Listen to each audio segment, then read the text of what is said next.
Hi, everyone. I am going to share with you about multimedia learners and how the brain works with learning and multimedia tools in the 21st century. So let me share my screen here and present.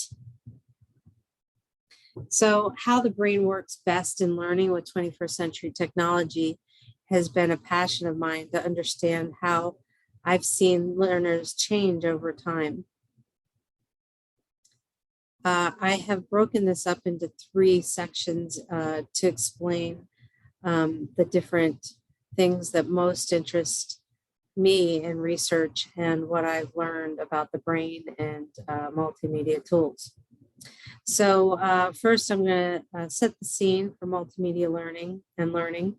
And then I'm going to talk about reform in teaching approaches with 21st century devices and multimedia tools. Secondly, less is more when looking at the cognitive theory of multimedia.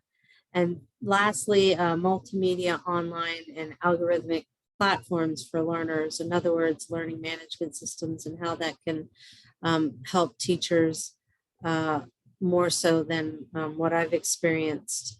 So, and what it's doing really essentially for the teacher instead of using it as a digital gradebook, but to manage many things. So it's just setting the scene for multimedia and learning. Classroom settings have not changed much in the last 100 years, except for size and educational technology. This is seen throughout educational technology, going back to the times of Benjamin Franklin and even earlier than that.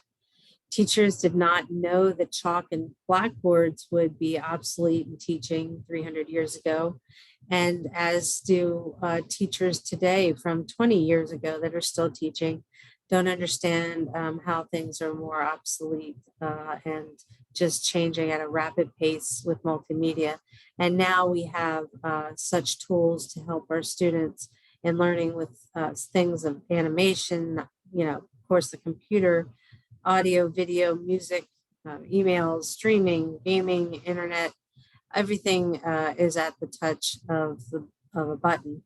And so we have to learn how to manage and use these tools for our learners and specific age of the learners that we're teaching. So just to start off with a little bit of an introduction, how may the use of multimedia technological tools, algorithms, extraneous load, dual coding theory, in-text and graphics processing, redundancy, and the contiguity principle all come together to help learners.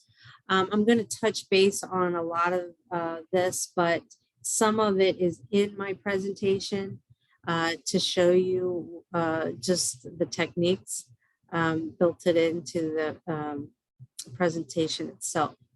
So unexpected, thinking about what's unexpected, one relevant change in the multimedia types that teachers use makes the difference in how learners learn efficiently.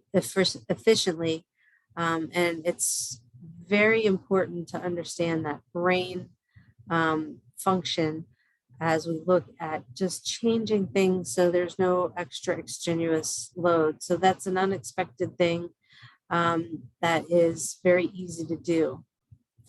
I put in emotional here because understanding different generational gaps and their challenges with which multimedia tools and techniques should be implemented is, an understanding of your learners and where their learning gaps are according to their generation. And we see it with the different age groups and how they're narrowing down as we get younger in what they and how they learn. And then simply understanding traditional instructional approaches are just outdated and are a challenge for today's learners. And we have to adapt as, subject matter experts or teachers, instructors, organizations and training have to adapt these materials, and they can be improved through understanding methods and multimedia use. So with that said, let's look at understanding of how working memory, let me just move my face out of the way there, converts to long-term memory in the brain and cutting out extraneous load for the learner. How do we show teachers how to do this? This is a perfect example. I'm gonna show this later, but this is an example of what not to do, and putting these letters next to parts and then having it down here. It's making us do too much work in the zone of the brain that is trying to learn with sensory and working memory to go to a short-term memory that processes it and then exchanges into the long-term memory. So we want something more that's in text with the diagrams, like that was the heart and the lung, what not to do. So in this case, short amounts of printed text, again, I have to move my face down here, sorry about that, to be placed next to the corresponding part of the graphic by Clark and Myers, that this is a good example of putting the words right into the specific area of the heart. And if it can't, that you have it very precise of where it's pointing to, so it does not confuse the learner and have too much strenuous load happening in the working memory. So less is more here. I have a graphic here that will just be an example of too much going on. This is actually from a video. I am not going to be able to show the whole video as I recorded earlier. It doesn't show up on my platform, where I'm recording. So I don't want to take you through the whole 11 minutes. But this is a very good video by Sir Robinson, and he talks about how education's changed through the way it used to be, and what we need to do now. And it's a very good informational video. But what I liked about the video, and the reason why I highlight it, is because of the way that it's animated. It's writing in front of the animator, especially for e-learning, and the verbal discussion that is taking place while the writing is happening. So put words in spoken form rather than printed form whenever the graphic, animation, video, or series of static frames is the focus of the words, and both are presented simultaneously. So this is the example of the video. And again, it's playing here, and you won't be able to hear it. I can hear it. But what you can see is the way it's animated. And so Sir Ken Robinson is changing paradigms, and he's talking while the writing animation is going on. And there's a graphic that helps you follow along. It's a very good video. And so I'm going to pause that right now and move on.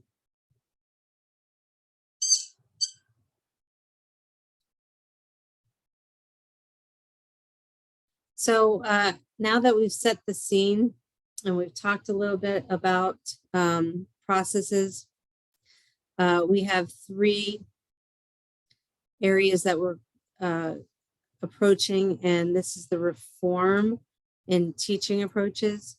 So as we set the scene and we talk about the thrilling time for learners uncovering the realm of education through technological devices and honing in on educational technology platforms, is what we have to approach and reform for teaching.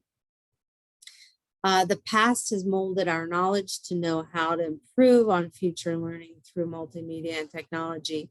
And so it's a good foundation to understand, but we now back it up with more science. So instructors or subject matter experts did not realize that computers would be in existence 100 years ago. And yet many still teach, our school systems still teach with the same old methods, and wonder why our kids aren't learning today like they used to.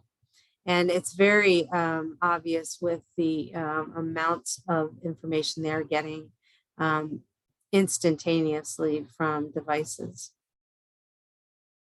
Understanding changes in the way people learn for iGen, Generation C, Millennials, Generation X, and Baby Boomers is important. It's very important because there's a bigger time gap for older learners compared to the iGen learners. And that age group and the years are getting smaller between the generations.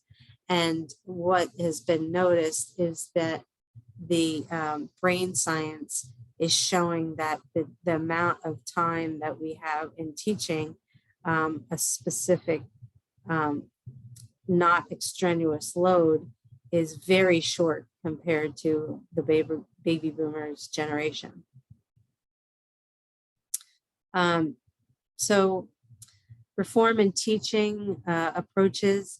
So 21st century devices and multimedia tools, this might be the future of all our classrooms. This is happening in training in usually adult settings, but AR, augmented reality, and virtual reality training, or mixed reality, is something of, that's occurring now, but it's not as prevalent in K through 12 education as we would hope and think that it should be. And we should start really thinking of bringing these devices into the classroom setting for all subjects. So let's just sum this up. No more of this kind of worksheet that helps you or doesn't help you, but it helps you in extraneous load and not in working memory to retain any knowledge. It's boring and it's hard to go back and forth and try to do that rote memorization. And especially we want to be able to see things simply and or get it on a device quickly. So we want more of this kind of direct text inside a graphic, especially with paper and for online learning. It's much simpler to memorize this without the key, just having it right there in the sections. We also have tools like Voki's. I also cannot play this, but a Voki is a fun tool that students can use for homework, classwork, or projects, customize their appearance and what they say and share with others. This is a really great tool for synthesizing. I'm just going to show you. It doesn't play the volume on it, but basically it's an assignment that you can push, and it just presents something for the class, or students can process through making a Voki. Now, if a teacher uses it, it's not recommended to use the computer generated voices that comes with the Voki. Research shows that that's not a good idea. Learning doesn't take place with that you should use your own voice. So in this Voki, I used my voice to present what they were going to do for the day. And so if we go back, let me just get into, there we go. And then we have another multimedia tool, a 2.0 tool that's Powtoon, is an easy to use 2D animated presentation tool. It allows the user to save their flash animations and present them. So this is a good tool that I've used to, given a lesson and then have had students build their own animation on the topic that they just learned, to synthesize the information and to really cement the learning that would be in a temporary, your working memory, short-term memory, and just to strengthen it so that it can be moved into long-term memory. And also thinking of devices with headgear and just different things that we can teach with, but also to think about for research. So 21st century devices, this would be more of use of AR, VR, or MR. Okay, so examples, the use of wearable technologies could also be putting educational onus on the learner, and maybe a physical way to allow sensory memory to progress to working memory, then to long-term memory, cutting out extraneous load quicker for the learners. So 2 studies here, Nixon and Charles validates the use of new wearable devices that capture electrophysiological data in response to a variety of aviation tasks. Sensors are being worn to monitor body outputs. So there's more in the sense of using this for research, possibly, adult learners, but it's not being used as much in K through 12. So, and then in Kampen et al., Noop Van Kampen et al., used eye tracking technologies while adding audio to written text, thinking it might help students with dyslexia. What I found with that research is that it didn't help with dyslexia, but the tracking technology is a very useful tool in understanding research and studies. It just so happens that it was not a significant find to help students with dyslexia. So less is more when looking at the cognitive theory of multimedia, our second section. And I have of course, we are advanced knowledge learners and we can comprehend this imagery going on here, but we have thinking about cognitive load, which a person can only process so much information at once. Too much information can lead to cognitive overload, which hinders how much can be transferred from working memory to long-term memory. And we take a look at working memory. This is where we hold the process we hold and process new information. It has a small capacity. If information is not transferred to long-term memory from here, it will be forgotten. We have our long-term memory. This is where we store the things we have learned. It has a huge capacity, meaning we can remember things from a long time ago. Connecting information from our working memory to our long-term memory is how we learn new things. And then the redundancy effect, when students are presented with unnecessary information, it clogs up their working memory. This means they may remember the irrelevant information and forgotten the information you want them to learn. So it's important to think about redundancy, the redundancy principle, when using multimedia tools. And then the split attention effect. So we're talking about the prefrontal cortex and how the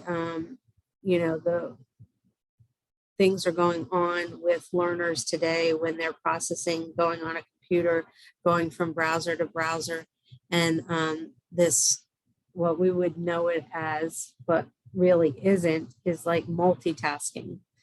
So split attention effect is when students have to process two or more sources of information simultaneously in order to understand the material. It places a burden on their working memory. And the cost of switching between the sources means students remember less of the content. So we have to be careful. We have to teach our learners what to do and not be scattered in multitasking, as so to speak. We just, in other words, we don't want them switching back and forth through the cognitive processing. And there's a time where they have to rest because they're getting so much information. So we have to train them in the proper way. Now there's a scaffolding support of novice knowledge. So inexperienced learners compared to experienced learners. And this shows a ladder with scaffolding with all the things that you need to support and make sure that you're not giving them extraneous load and that you're doing things in the proper methods. Many teachers don't know all of this for the age group. And that's where I find the old school teaching is just not effective any longer for learners in high school even. Although many teachers do the old school way of teaching. Then we have our mid, they know some things, they have some experience, but not a lot. And so you're taking back that scaffolding and giving them more. You don't want to overdo the extraneous load, of course, but you can assume that they can manage a little bit more in that working memory. And then you have the expert learners or the high experienced learners that don't necessarily need all that scaffolding and can synthesize information in ways that can be pushed over to their long-term memory. So in this study with Sweller, it tells us that cognitive load theory assumes the aim of instruction, which is to facilitate the transfer of domain-specific, biologically secondary information, initially into sensory memory from the external environment, and then from working memory to long-term memory, where it can be stored. So here's just a little graphic of the prefrontal cortex and how that is being, the working memories are areas of the brain. So I'm going to break that down even more, looking at a basic graphic of cognitive load, where we have intrinsic load, extraneous load, and germane load. So intrinsic load is a measure of how many novel things a learner has to do at once to complete a task. The extraneous load is a measure of the load imposed by the task, which does not support the learning. We want to cut as much of that out as possible in the learning process. And then the germane load is a measure of the extra load imposed by the teaching activity to support learning. Breaking this down even simpler, if we look at this being a child and their sensory, everything coming at them at once and how they engage and play and do things, they have a perception of how they are learning. Whether it's right or wrong is not the point at a young age, but it's to build up the short-term memory in the working memory so that we can, when they go through their sleep patterns, that they can process and learn and save that information for the long-term memory. And then when they come back to something that they've already processed, being that not so novice learner, that they can work in their working memory with the multimedia tools that a teacher is using and really grab information that they've already seen from their sensory memory from prior knowledge and then work it to a point where they can get it into their active long-term memory and recall it. So this is the executive control process. So we have the encoding, temporary storage, and permanent storage of the brain. So now we are looking at the third, multimedia, online, and algorithmic platforms for learners, essentially the learning management systems. One type system is designing a scalable learning ecosystem where you can do a lot of things with. This is called the Experience API or X API, which is a new specification for learning technology that makes it possible to collect data about the wide range of experience a person has online and offline. And that's that algorithmic data that it's collecting on how the learner works online, especially online, but can be tracked with offline learning within the system. So research by Zhou et al.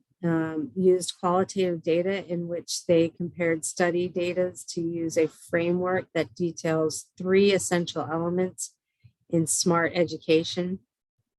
Now, this is just a simple overview, but they looked at smart environments, smart pedagogy, and smart learners in their, just breaking that down even more. These researchers are saying for smart pedagogies as a methodological issue and smart learning environments as a technological issue, and advance the educational goals to cultivate smart learners as a result. And they went through in their study in comparing these learners from different countries, these different things, the methodology, the technical issues, and turning out smart learners.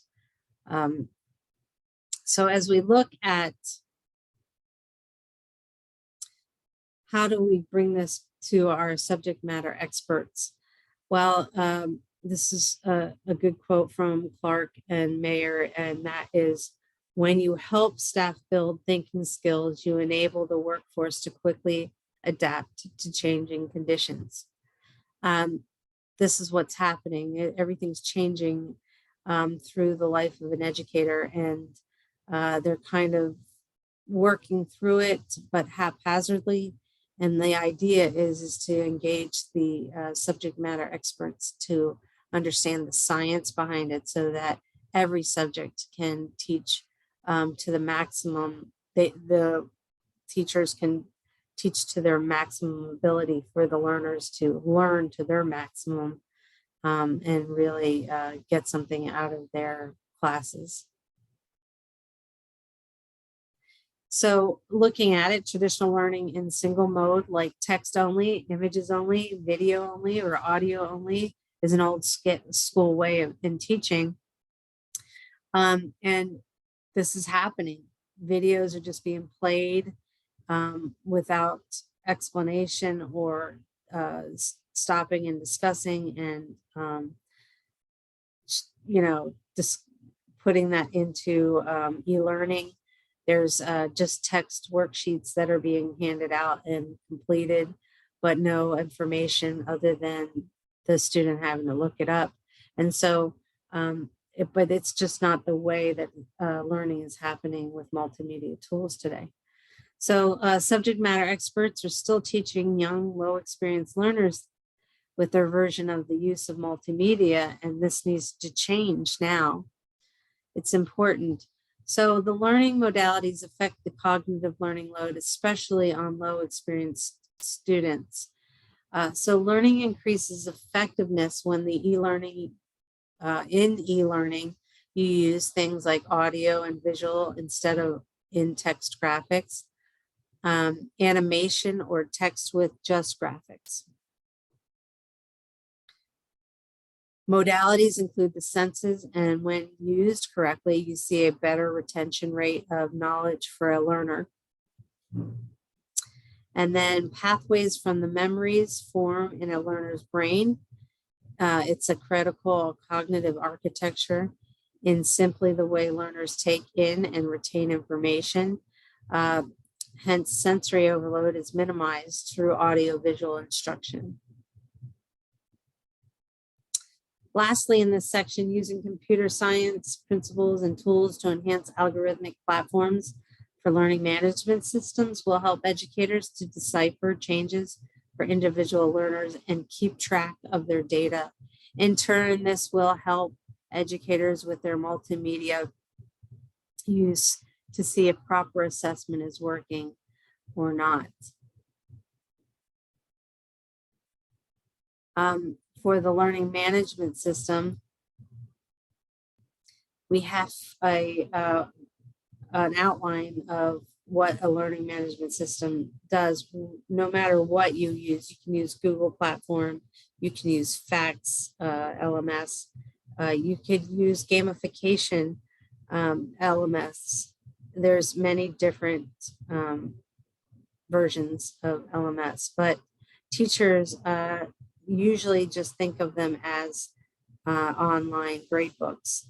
But there's so much more that can happen with these LMSs. And for example, if we go around this circle, qualifications ensure all employees have the required qualifications and can keep track of it. Training management, manage training activities across the organization, keeps track of it. Attendance, understands, like what the training was. Administration, manage and collect test scores and other records. Courses, integrate third-party courses or design your own. Things like Canvas and Moodle, Learning Link, many different LMSs can do this. Monitor progress of testing and assessment enterprise wide. So like in Google Workspace, especially for education, you have all these tools that help with testing and assessment teachers can use in real time. So looking at everything that we talked about, let me go back. Reform in teaching approaches with 21st century devices and multimedia tools. Less is more when looking at the cognitive theory of multimedia. Multimedia online and algorithmic platforms for learners, or those LMSs. Just to close here, thinking about everything that was just talked about and my passion for trying to get this knowledge out to teachers. In closing, the change of traditional instruction approaches by subject matter experts, which is usually outdated and is absolutely a challenge for today's learners, especially with the rate from which information arrives to the learner from their devices. It simply needs to change. And I would have thought it would have changed 10 years ago when first learning about this information, but it's still not in this day and age. It's still creeping along, and there needs to be a fix for it. So if we look at the milestones that bring us up to current information, our brain science is better, cognitive load theory, understanding the brain, understanding the multimedia principle are milestones for learners and instructors. We want to get that out administratively to the teachers and train more with professional development as much as possible. And then testimonials for this would be the researchers on the generational learners, things like wearable devices and use of LMSs. And then what's next? Again, I think it's augmented reality, virtual reality, and mixed reality learning. I think it's creeping along, and I really would like to see that is being brought into education more. Here are my references. I highly recommend going in and looking at this video that I have halfway through. I will be sending out the PowerPoint, the slides. These are Google slides so that you can see it, but it's a very good, even though it was done 11 years ago, very, very good. And I don't think enough teachers understand where we're at, and all the brick and mortar schools are still in that old school paradigm, so we want to change that educational paradigm according to Sir Robinson. So I highly recommend that video. I appreciate you watching, and thank you